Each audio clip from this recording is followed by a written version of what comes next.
All right, fam. So one of the things that a subscriber asked me, what do you do to get prepared for the cut season?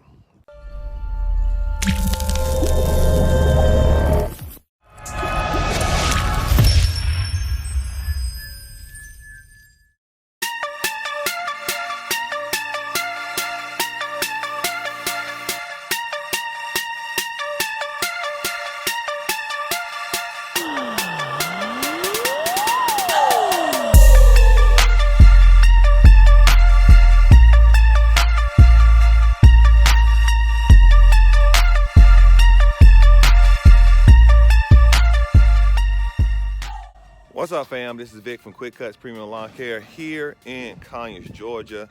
Hope you guys are about to cut on. Well, check this out. Today, I have a guy that's coming in and he's doing what is called a working interview. That means he come in and I see what he knows, especially for the position that we have. The position is a crew chief. This is a person who really knows how to use a mower.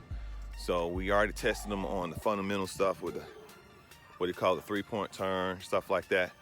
Got a client, or my neighbor's gonna allow us to cut her yard for free. So we're gonna see what he can do on this mower. Because at the end of the day, I can't cut all this grass by myself, and I need to hire people who are experienced, they know what they know, and they do what they do. All right.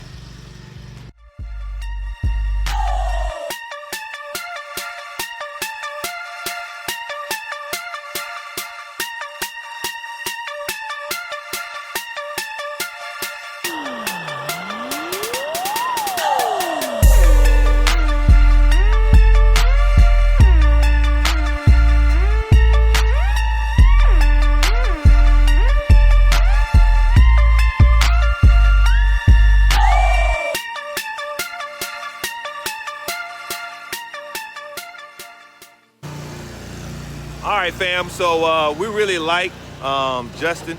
He was looking really good, man, and I think he's faster than me and my partner Darian.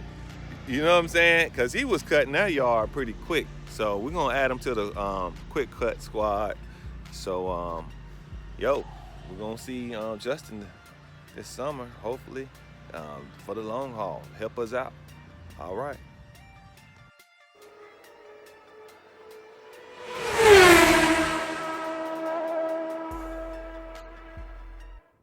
All right, fam. So one of the things that a subscriber asked me, what do you do to get prepared for the cut season? And that's a lot of stuff that I do to get prepared.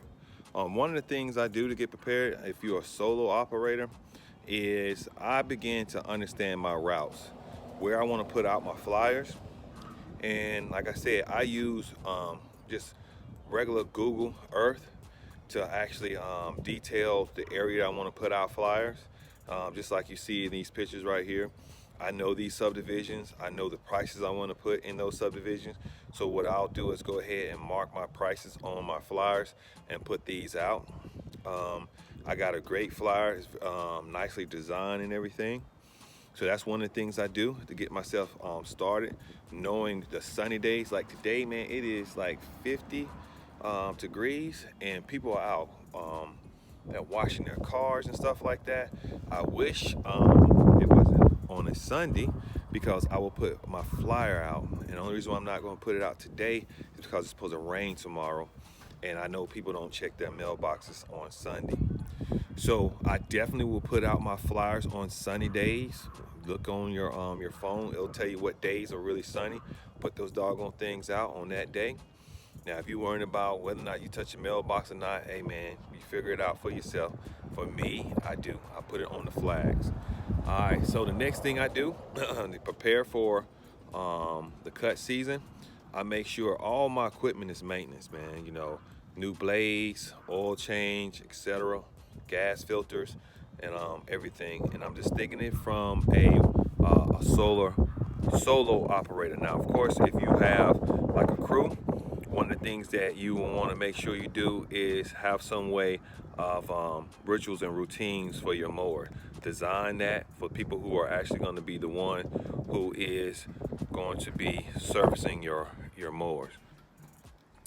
All right, so next thing up, what I typically do is I hire people if I am myself. I just hired this guy today. He came out and pretty much, I got stuff all on my face. He came out and pretty much did what I call a working interview. And the working interview, he showed me how he used the mower, and he seemed very confident and comfortable in using the mower. And like I said, he's actually cutting grass faster than I actually would consider cutting grass. Now, I will not do a working interview for somebody weed eating. I mean, why? And it don't make. I mean, give them a weed eater when they get there. You know what I'm saying? On that level, I'm just trying to have people that show up on that level.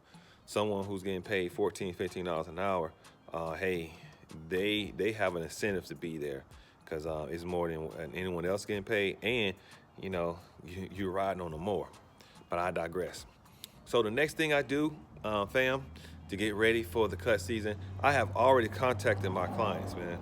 I have sent them text messages where I use my software from JRCO. I have a way of actually making a link to a flyer.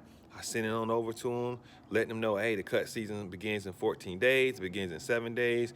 Do you want to be under contract? Here's your price. If you want to be under contract, you save $5 per cut. If not, you will be considered a non-contractual client, and this is the price for a non-contractual client. I do that. So that's something that you need to do. Communicate with your clients, prepping them before it's time, get them ready for their service. Another thing that's most important, pro day at your dealer. You gotta have a day where everything is gonna be reduced price. That's important to go ahead and take advantage of that. Get your inventory up, count what are the things that you need. And if you can afford it to buy it right now, go ahead and buy it on that pro day because it's going to be the cheapest you can get it, and that's what I'm going to do. Matter of fact, our dealer is going to have a pro week due to COVID. That means they're going to have a reduced price for a whole week, which is great. We can give us time to do our inventory and find out the things that we need most. That's something that I do.